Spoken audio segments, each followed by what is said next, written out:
Welcome to economy class. నేను మీ doctor Ramulu Sudagoni, economy senior economy faculty. So ఈ మధ్య కాలంలో మనం కొన్ని ప్రశ్నలు అడగడం జరిగింది అనేకమైనటువంటి కాంపిటేటివ్ ఎగ్జామ్లో. వాటి బేస్ చేసుకొని మనం ఆ క్వశ్చన్లు, వాటికి సంబంధించిన ఆన్సర్లు మనం గమనించినట్టయితే ఒకసారి ఒక్కొక్క క్వశ్చన్ వాటి యొక్క ఆన్సర్ ఏ విధంగా ఉంటుంది మనం తెలుసుకుందాం. దాంతో పాటుగా కొంత విశ్లేషణ చేద్దాం. దాంతో పాటుగా ప్రతి ఎగ్జామ్ లో, అది సెంట్రల్ లెవెల్ కావచ్చు, స్టేట్ లెవెల్ కావచ్చు, మనకు ప్రతి ఎగ్జామ్ లో ఖచ్చితంగా కూడా ఎకానమీలో చాలా మటుకు కొన్ని ఇంపార్టెంట్ క్వశ్చన్స్ అనేది మనకి ఎప్పుడు కూడా రేజ్ అవుతుంటాయి. ముఖ్యంగా మనకు ఎకానమీలో జాతీయ ఆదాయం నుంచి కావచ్చు, పేదరికం నుంచి కావచ్చు, నిరుద్యోగం నుంచి కావచ్చు, ప్రణాళికల నుంచి కావచ్చు, వీటి నుంచి ఎప్పుడు కూడా రేజ్ అవుతుంటున్నాయి. అలాంటి కొన్ని క్వశ్చన్లు తీసుకొచ్చి ఇప్పుడు మనం ప్రజెంటేషన్ చేస్తున్నాం. ఒకసారి వాటికి సంబంధించినటువంటి జవాబులు, క్వశ్చన్ ఆన్సర్స్ మనం ఒకసారి విశ్లేషణ చేస్తే, అనలైజ్ చేస్తే చూద్దాం. రైట్, ఫస్ట్ క్వశ్చన్ మనం ఇక్కడ ఏం అడిగినామండి? సో ఫస్ట్ క్వశ్చన్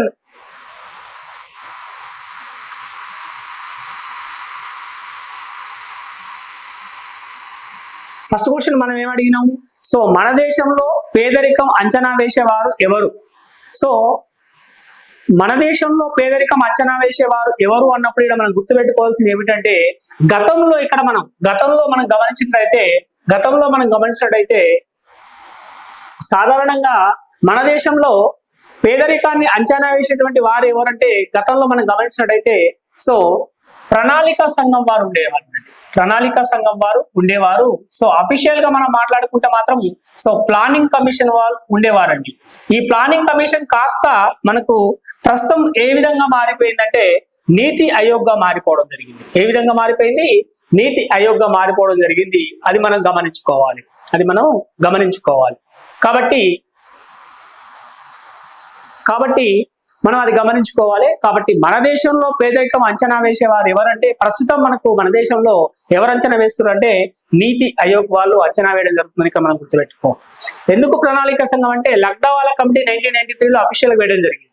తర్వాత మనకు ప్రస్తుతం మనం గమనిస్తే మనకు అరవింద్ పనగారియా కమిటీ వేయడం జరిగింది పేదరిక అంచనా కోసం. కాబట్టి ప్రస్తుతం మన దేశంలో పేదరికం అంచనా వేసేవారు నీతి ఆయోగ్ అని గుర్తుపెట్టుకోవాలి. అఫీషియల్ గా అంచనా వేసేవారు అంటే నీతి ఆయోగ్. మనం చాలా మంది ఏమనుకుంటారంటే ఎన్ఎస్ఎస్ఓ అనుకుంటుంది. ఎన్ఎస్ఎస్ఓ ఏం చేస్తుందంటే డాటాను సేకరిస్తుంది అనేది మనం గుర్తుపెట్టుకోవాలి. ఆ డాటాను ఈ కమిటీ వాళ్ళు కొంత సేకరించి తద్వారా వాళ్ళు పేదరికాన్ని అంచనా వేయడం జరుగుతుంది అని మనం గుర్తుపెట్టుకోవాల్సినటువంటి అంశం. So, who estimates the poverty in our country? Niti Aayog. Formerly the Planning Commission. Exactly the 1993 in the Lagdawala Committee, the first committee on the estimation of the poverty. So, present the Planning Commission is cancelled. The second thing is that the Niti Aayog also established in the. So presently the Niti Aayog was continue the estimate the poverty. Thank you. The second question is going on.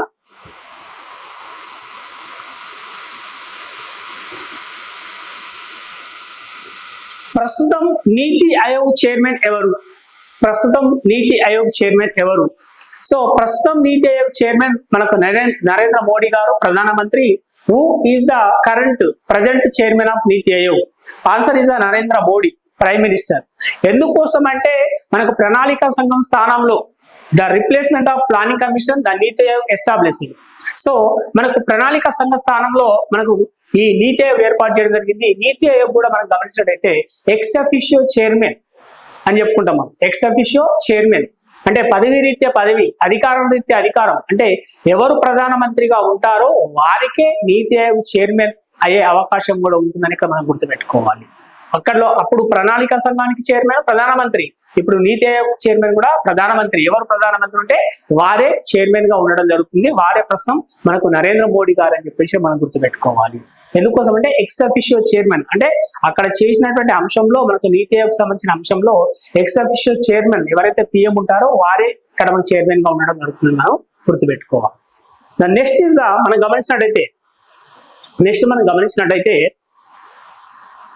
Next మనం గమనించినట్టయితే so third one is the ప్రస్తుతం GST council chairman ఎవరు?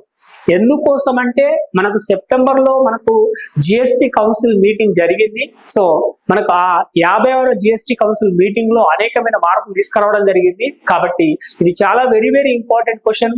ఎందుకోసం అంటే article 279A ప్రకారంగా GST council chairman ఎవరు ఉంటారంటే కేంద్ర ఆర్థిక మంత్రి ఉంటారు.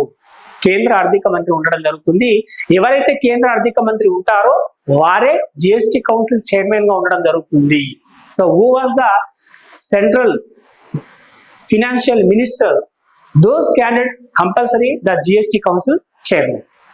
సో మనం గమనించినట్టయితే ఇక్కడ నిర్మలా సీతారామన్ కేంద్ర ఆర్థిక మంత్రి.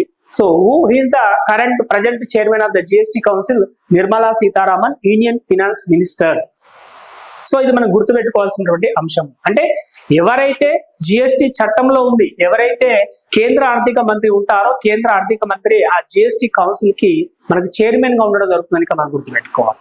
So who was the central finance minister? Those candidate automatically GST council chairman. The next one is the ప్రస్తుతం మన దేశంలో జాతీయ ఆదాయం అంచనా వేసేవారు ఎవరు? సో ప్రస్తుతం మన దేశంలో జాతీయ ఆదాయం అంచనా వేసేవారు ఎవరు? So who present estimate the national income in our country? So ఇక్కడ కొంతమేర అర్థం చేసుకోవాల్సిన అంశం ఏముందంటే కేంద్ర గణాంక కార్యాలయం NSO, national statistical office NSO ఎందుకోసం చెప్పడం జరిగిందంటే ఇంతకు ముందు అయితేనేమో టెక్స్ట్ బుక్ లో CSO అనేది ఉండేది. ఆ CSOను కాస్త మనకు మార్పిడి చేసి CSO ప్లస్ NSSO కలిపి ఏం చేసిరంటే మనకు సో CSO మరియు NSSO రెండు కలిపి ఏం చేయడం జరిగిందంటే CSO ప్లస్ NSSO కలిపి ఏం చేశారంటే సో NSO గా మార్చడం జరిగింది. NSO గా మార్చడం జరిగింది. అంటే ప్రజెంట్ మనకు ఈ ఏదైతే మనం CSO ప్లస్ NSSO అన్నామో ఈ NSSO రెండు కలిపి సో NSO గా మార్చిరు. ప్రస్తుతం మనకు కేంద్ర గణాంక కార్యాలయం national statistical office estimate the national income in every year అనేది ఇక్కడ మనం గుర్తుపెట్టుకోవాల్సినటువంటి అంశం. అంటే ఎగ్జామ్ లో మనకు CSO ఇచ్చిన కరెక్ట్ అవుతుంది, NSO ఇచ్చిన కరెక్ట్ అవుతుంది అని గుర్తుపెట్టుకోవాలి. If any case they given the answer is the CSO is also right అనేది మనం ఇక్కడ గుర్తుపెట్టుకోవాల్సిన అవసరం ఉంటుంది. Central Statistical Office generally in the textbooks of the up to 10th class మనకు CSO గానే చెప్పడం జరుగుతుంది. అక్కడ కేంద్ర గణాంక కార్యాలయం గానే చెప్పడం జరుగుతుంది. సో కాబట్టి సో కేంద్ర గణాంక సంస్థగా చెప్పడం జరుగుతుంది అక్కడ, కానీ దాని కేంద్ర గణాంక కార్యాలయం అంటే ఇక్కడ మనం గుర్తుపెట్టుకోవాలి. Right. The next one is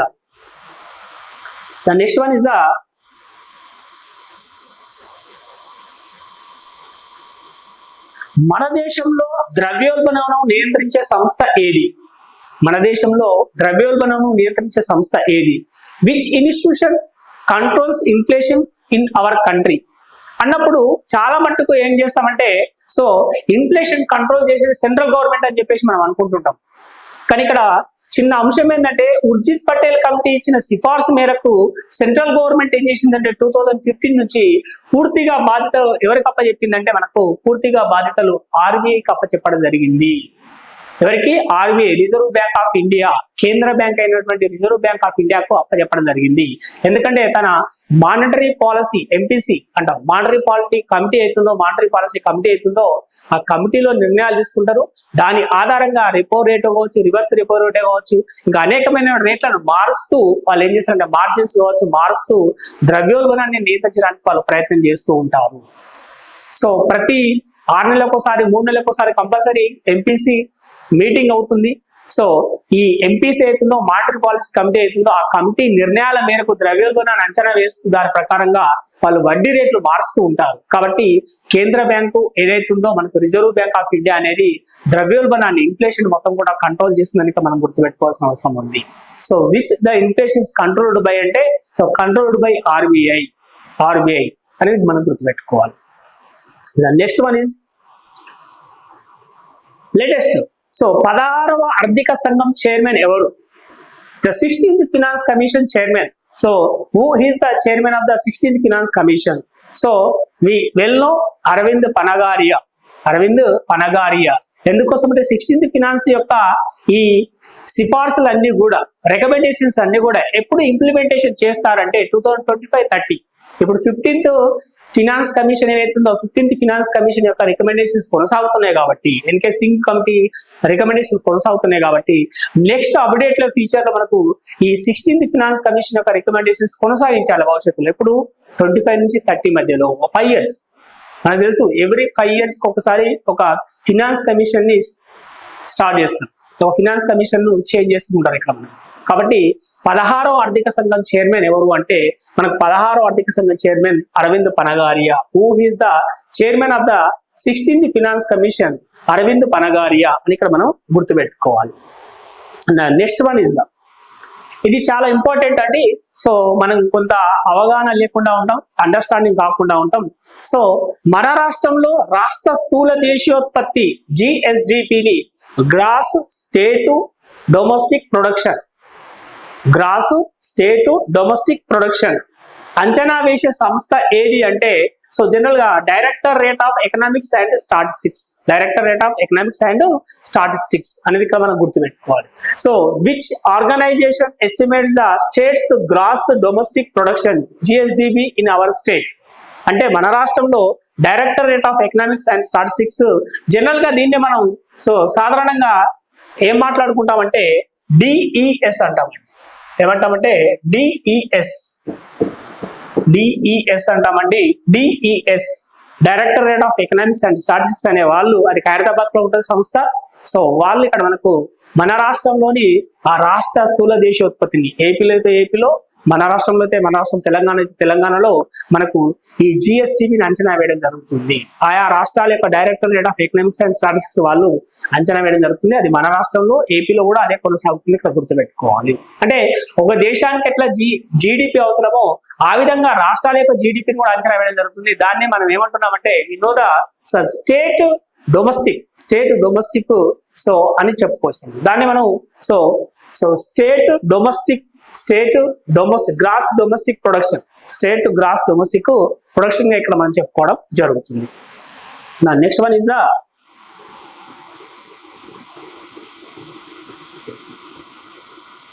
right.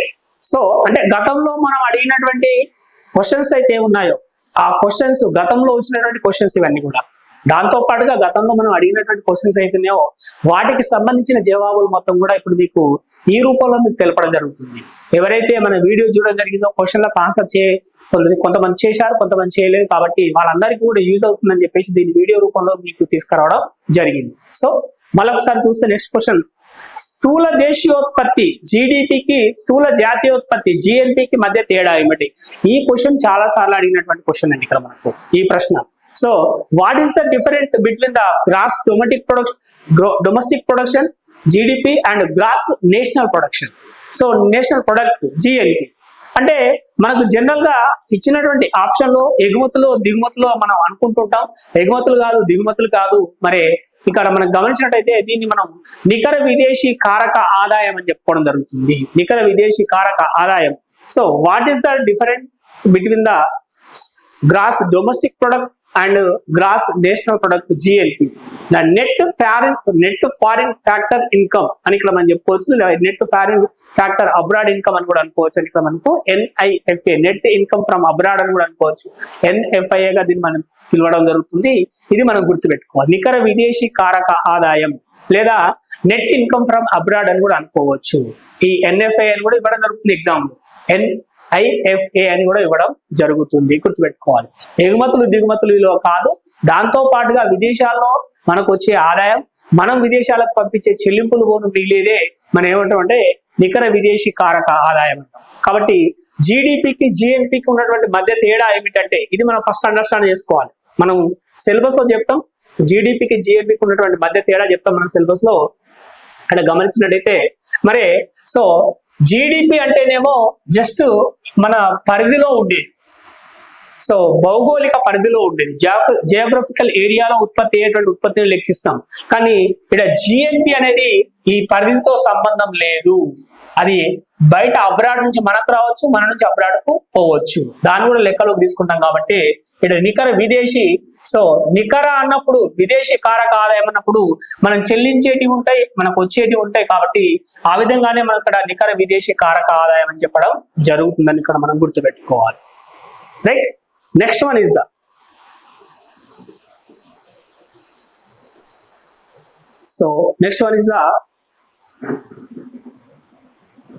Periodic labour force survey, PLFS ను అంచనా వేసే సంస్థ ఏది?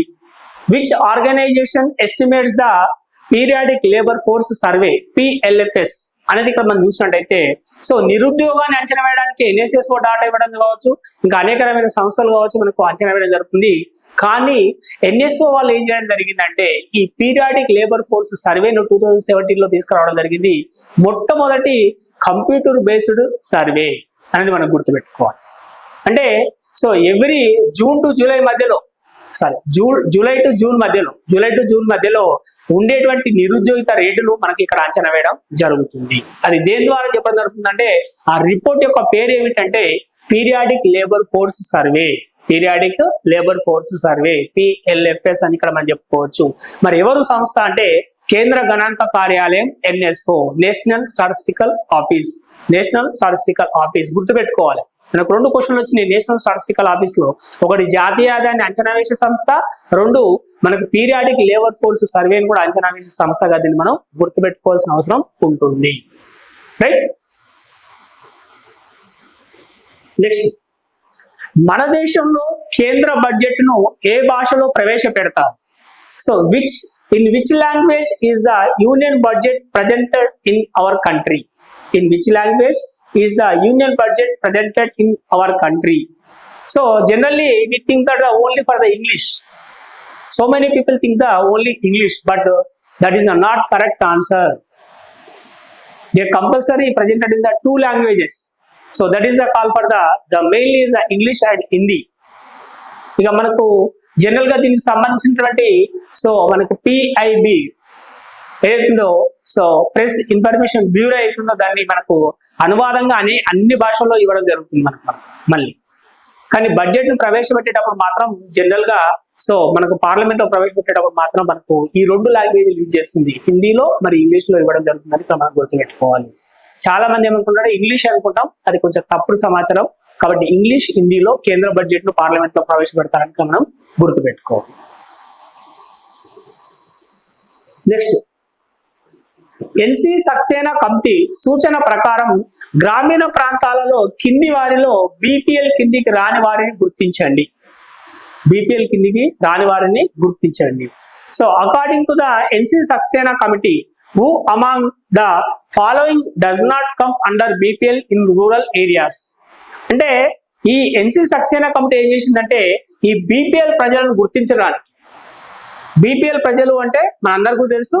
సో BPL ప్రజలను గుర్తించడానికి అంటే BPL ప్రజలు అంటే మనకు బిలో పావర్టీ లైన్, దీన్నే మనం పేదరిక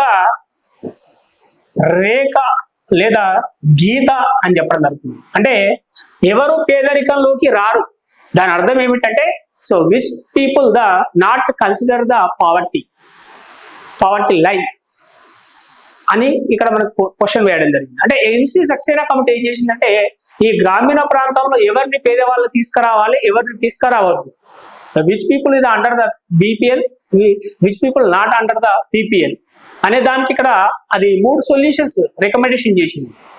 automatic inclusive, automatic exclusive and state government ఇష్టసారంగా అని చెప్పేసింది ఇక్కడ.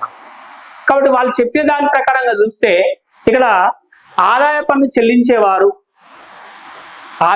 చెల్లించేవారు మరియు 3 చక్రాల వాహనం కలిగిన వారు, ల్యాండ్ లైన్ ఫోన్ కలిగిన వారు పై వారందరూ అనే ఆప్షన్స్ ఇవ్వడం జరిగింది.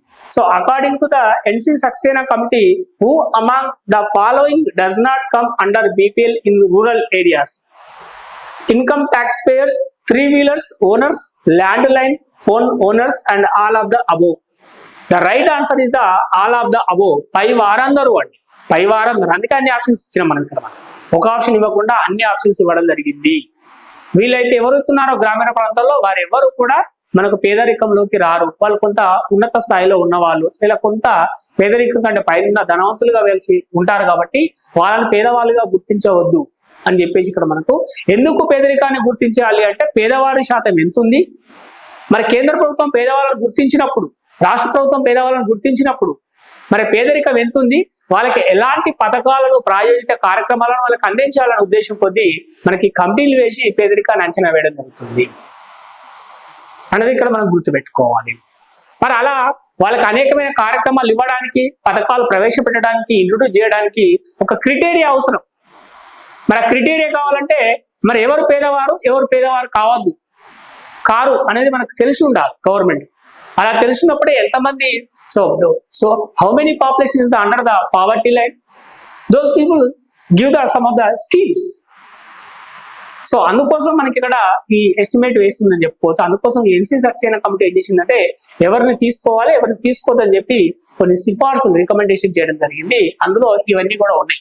వీళ్ళెవరు కూడా పేదవారు కాదు, వీళ్ళంతా కూడా బిలో పావర్టీ లైన్ పైన ఉన్నవాళ్ళు అని గుర్తుపెట్టుకోవాలి. The next one is the కింది వాటిలో జాతీయ ఆదాయం లెక్కలోకి పరిగణించని అంశాలు ఏవి?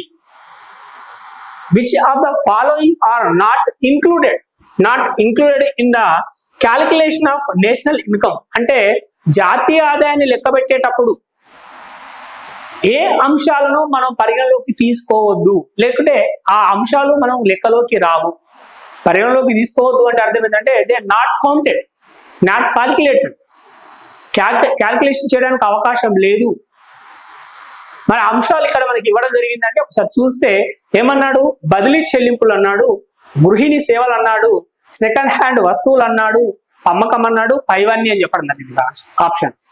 So which of the following are not included in the calculation of the national income? Transfer payments, domestic services, sale of second hand goods, all of the above. ఇవన్నీ కూడా మనకు జాతీయ ఆదాయం లెక్కలోకి రావు. బదిలీ చెల్లింపులు అనేటివి ఏ విధంగా ఉంటాయంటే, ఉదాహరణ నిరుద్యోగ వృత్తి ఉంటుంది. నిరుద్యోగ వృత్తి అనేది ఏముంటుందంటే వాళ్ళకి ఎలాంటి పని చేయకుండానే డబ్బులు పేమెంట్ చేస్తున్నాం, డబ్బులు ఇవ్వడం జరుగుతుంది. They do not work any work but they taken some of the income amount. కానీ జాతీయ ఆదాయం ఏముంటుంది, నువ్వు పని చేయాలి, అది వస్తువు రూపంలో సేవ రూపంలో ఉండాలి, దాని ఆదాయాన్ని మనం లెక్కించాలి అని చెప్తుంది. కానీ ఇక్కడ వాళ్ళు పని చేయకుండానే డబ్బులు పొందడం జరుగుతుంది. మరి గృహిణి సేవలు అన్నప్పుడు గృహిణి సేవలు వాస్తవానికి ఏంటంటే వాళ్ళు పని చేస్తున్నప్పుడు కూడా వెలకట్టలేని పరిస్థితి ఉంటుంది కాబట్టి, ఎంత అని వెలకట్టలేని పరిస్థితి ఉంటుంది కాబట్టి గృహిణి సేవలు కూడా తీసుకోవడానికి అవకాశం లేదు. మరియు the next one is the second hand వస్తువుల అమ్మకం. సెకండ్ హ్యాండ్ గూడ్స్ ఏదైతుందో దాని యొక్క సేల్స్ కూడా రావద్దు. ఎందుకంటే 2019లో ఉత్పత్తి అయినటువంటి ఒక వస్తువు అక్కడ అమ్ముడుపోయింది, అది అక్కడ లెక్కలోకి వచ్చింది. మళ్ళీ ఇప్పుడు మనకు లెక్కలోకి వస్తే ఏమవుతుందంటే డబుల్ కౌంట్ అవుతుంది. కేవలం మనం ఏమంటున్నాం, ఒక సంవత్సర కాలంలో ఒక దేశంలో ఉత్పత్తి అయినటువంటి అంతిమ వస్తు సేవల విలువనే మన జాతీయ ఆదాయం. In a country in a year produced all final goods and services value is called national income. In a country in a year produced all final goods and services value. అంటే ఇక్కడ మనం చెప్పినటువంటి పర్టికులర్ గూడ్స్ అనేది 19లో product అయింది, 19లో sale అయింది. మళ్ళీ 2025 వచ్చినాక దాన్ని మనం కొంటున్నప్పుడు అది కొత్తగా ప్రొడక్ట్ అయింది కాదు. కొత్తగా ప్రొడక్ట్ మార్కెట్లో అమ్ముడు పోయినప్పుడు మాత్రమే అది ఆ సంవత్సరంలో ఉత్పత్తి అయింది, ఆ సంవత్సరంలో లెక్కలోకి తీసుకుంటున్నాం మనం. మళ్ళీ ఈ సంవత్సరానికి వచ్చే వరకు ఏమవుతుందంటే డబుల్ కౌంట్ అవుతుంది కాబట్టి లెక్కలోకి తీసుకోము. కాబట్టి సో పైవన్నీ కూడా ఆల్ ఆఫ్ ద అబోవ్ కూడా మనకు కరెక్ట్ ఆన్సర్. ఇక్కడ పైవన్నీ కూడా మనకు కరెక్ట్ ఆన్సర్ అని ఇక్కడ మనం గుర్తుపెట్టుకోవాలి. Right. Next one is the, ఇది చాలా ఇంపార్టెంట్, జిఎస్టి అధికార పరిధి ఎవరిది? So who has the jurisdiction over GST? So అంటే ఎవరి అధికారం, జిఎస్టి పైన ఎవరి అధికార పరిధి ఉంటుంది అంటే చాలా మటుకు మనం ఏం థింక్ చేస్తామంటే సెంట్రల్ గవర్నమెంట్ అని చెప్పుకోవడం జరుగుతుంది. నాట్ అండి, మనం చెప్తాం జిఎస్టి కౌన్సిల్ లో చేసే చట్టాలు, అంటే చట్టాలు ఎక్కడ చేయడం జరుగుతుంది, సవరణ ఎక్కడ చేయడం జరుగుతుంది అంటే జిఎస్టి కౌన్సిల్ ఆమోదిస్తేనే మనకు అమల్లోకి వస్తాయి. కాబట్టి మరి జిఎస్టి కౌన్సిల్ లో మెంబర్స్ ఎవరు ఉంటారంటే అక్కడ సెంట్రల్ గవర్నమెంట్ ఫినాన్స్ మినిస్టర్ ఉంటాడు, స్టేట్ ఫినాన్స్ మినిస్టర్ అంటే సహాయ మంత్రి ఉంటాడు. మరి స్టేట్ నుండి ఎవరు వస్తారు అంటే స్టేట్ సంబంధిత ఎవరైతే మనకు ట్యాక్సెస్ సంబంధించినటువంటి లేదా ఆర్థిక మంత్రి ఫినాన్స్ మినిస్టర్ ఉండడం జరుగుతుందో వాళ్ళు కూడా సభ్యులుగా ఉండడం జరుగుతుంది. In the state level the finance minister or taxes minister who's there, they also member of GST council. కాబట్టి వీళ్ళు ఇద్దరు కలయిక ద్వారానే, వీళ్ళు ఉమ్మడి సమావేశాల ద్వారానే జిఎస్టిలో సవరణ చేయడం జరుగుతుంది, రికమెండేషన్ చేయడం జరుగుతుంది, రిఫార్మ్స్ చేయడం జరుగుతుంది. కాబట్టి ఇద్దరు ఉంటుంది అధికార పరిధి అని ఇక్కడ మనం గుర్తుపెట్టుకోవాలి. నిన్న మనకు సెప్టెంబర్ లో జరిగిందని చెప్తున్నాం జిఎస్టి కౌన్సిల్. కాబట్టి ఆ విధంగా మనం చూసినప్పుడు జిఎస్టి కౌన్సిల్ జరిగినప్పుడు రాష్ట్రాల నుండి కూడా ఆయా మంత్రులు అక్కడ సభ్యులుగా ఉండడం జరుగుతుంది. కాబట్టి వాళ్ళకు కూడా ఇక్కడ హక్కు ఉంటుంది కాబట్టి జిఎస్టి కౌన్సిల్లో, సో వాళ్ళు కూడా ఓటింగ్ ఉంటుంది కాబట్టి సవరణ చేయడానికి ఆమోదించడానికి అవకాశం ఉంటుంది. కాబట్టి ఇక్కడ అధికార పరిధి అనేది కేంద్రము రాష్ట్ర ప్రభుత్వాలది. Who has the jurisdiction of over GST the central government and state government, central government or state government ఇద్దరి యొక్క పాత్ర ఉంటుందని మనం గుర్తుపెట్టుకోవాలి. And last one is the very very important. So డిఎస్సిలో కానీ దాదాపు మనకు అనేకమైన క్వశ్చన్లలో ఇక్కడ మనకు దీని గురించి అడగడం జరుగుతుంది. ద్రవ్యత్వం కింది వాటిలో దేనిలో అధికం? So which are the following as the highest liquidity? The correct answer is the currency, ద్రవ్యము. ఎందుకంటే మనం బంగారం చూసినా వెండి చూసినా మనం అర్థం చేసుకోవాల్సింది ఏమిటంటే ఇక్కడ మనకు ద్రవ్యత్వము అంటున్నాం, ఈ దేనిలో అధికంగా ద్రవ్యత్వం ఉంటుంది అంటున్నాం. సో హైయెస్ట్ లిక్విడిటీ దేనిలో ఉంటుంది అంటున్నాం. సో జనరల్ గా మనం ఏమనుకుంటున్నాం, ఇక్కడ బంగారం అని చెప్పినాం, లేదంటే రెండు సో ల్యాండ్ అని చెప్పినాం. The third one is the so bonds అని చెప్పినాం. ఫోర్త్ వన్ ఇస్ ద ఏవి కావు అని చెప్పినాం. ఫర్ ఎగ్జాంపుల్ గా బంగారం అనుకున్నాండి, బంగారాన్ని కూడా మళ్ళీ మనం ఏ విధంగా లెక్కలో కడతామంటే ద్రవ్యంలోనే లెక్కలో కడతాం. 10 గ్రాముల బంగారం 1,00,000 రూపాయలు. మరి ల్యాండ్ అన్నాం అనుకోండి, ఎకరం భూమి 20 లక్షలు, 20 లక్షల రూపాయలు అని చెప్పి లెక్కలో కడతాం. మరి బాండ్స్ అన్నాం అనుకోండి, ఎన్ని బాండ్స్ కొనుక్కున్నాం? 10 బాండ్స్ కొనుక్కున్నాం. ఎంత విలువ? ఒక్కొక్కటి 1000 రూపాయలు, 10,000 రూపాయలు. కాబట్టి ప్రతిది కూడా అవి convert for the money, currency in India rupees. కాబట్టి ప్రతిది కూడా మనం ద్రవ్యంలోకి మార్చి చెప్పాల్సి వస్తుంది. కాబట్టి ద్రవ్యత్వం అనేది ఎందుకు లేకుంటుందంటే ద్రవ్యంలోనే అధికం, అది ద్రవ్యమే ద్రవ్యత్వం. లిక్విడిటీ అనేది మనకు ద్రవ్యత్వం. చూడండి, ఒక 10,000 రూపాయల కట్ట, 1,00,000 రూపాయల, 50,000 రూపాయల కట్ట మన జేబులో ఉంటే ఎంత సంతోషిస్తాం. డబ్బులు మా దగ్గర ఉన్నాయని చెప్పంటాం. అదే బంగారం ఉంటే బంగారాన్ని ఎందులోకి మార్చుకోవాలి? మళ్ళీ మనం డబ్బులోకి మార్చుకోవాలి మనకు అవసరం ఉంటే. నా దగ్గర ఓ 10 గ్రాముల బంగారం ఉంది, నేను టిఫిన్ చేస్తా అని చెప్పి హోటల్కి వెళ్తే మనం చేసే పరిస్థితి ఉందంటే ఉండదు. అదే కరెన్సీ నీ చేతిలో ఉందనుకోండి, ద్రవ్యం నీ చేతిలో ఉందనుకోండి, డైరెక్ట్ గా నువ్వేం చేసావంటే నీకు కావాల్సిన వస్తువులు కొనుక్కోవచ్చు. కాబట్టి ద్రవ్యానికి ద్రవ్యత్వాన్ని మించింది లేదు. ద్రవ్యత్వం అనేది ఎక్కడ అధికంగా ఉంటుందంటే ద్రవ్యంలోనే ఉంటుంది, వేరే ఏ వస్తువులో కూడా ఇక్కడ మనకు ఉండదు. The highest liquidity in the only for the currency. None of the all things of the above all things.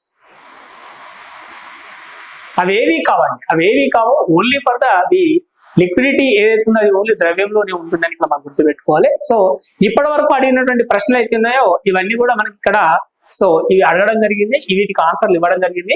So మీరు ఇంకా ముందు మన ఛానల్ ను ఇంకా ప్రమోట్ చేసి ఇంకా ముందుకు తీసుకెళ్తారని కోరుకుంటూ, ఇంకా మీకు అనేకమైనటువంటి భిన్నమైనటువంటి అనలజికల్ అండర్స్టాండింగ్ క్వశ్చన్స్ కూడా మీకు రావడం జరుగుతుంది. లాజికల్ ఎకానమీ అంటే మనకు డైరెక్ట్ గా ఇన్ని రకాల క్వశ్చన్స్ మనకు వస్తాయి. లాజికల్ క్వశ్చన్స్ వస్తాయి, అండర్స్టాండింగ్ క్వశ్చన్స్ వస్తాయి, అనలైజర్ క్వశ్చన్స్ వస్తాయి అనేది మనం గుర్తుపెట్టుకోవాలి.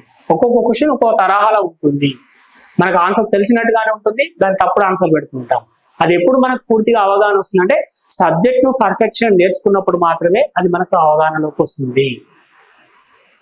ఒక్కొక్క యూనిట్ యొక్క ముఖ్యమైన అంశాన్ని మనం గుర్తుపెట్టుకున్నప్పుడు మాత్రమే దాన్ని మనం అర్థం చేసుకోగలుగుతున్నాం. So everyone, thank you one and all. So subscribe చేయండి, షేర్ చేయండి, లైక్ చేయండి. ఎప్పుడు మీ ముందుకు ఇంకా అనేకమైన ప్రశ్నలతో మీ ముందుకు వస్తున్నాం. మీ doctor Ramulu Sudogoni, senior economy faculty. Thank you.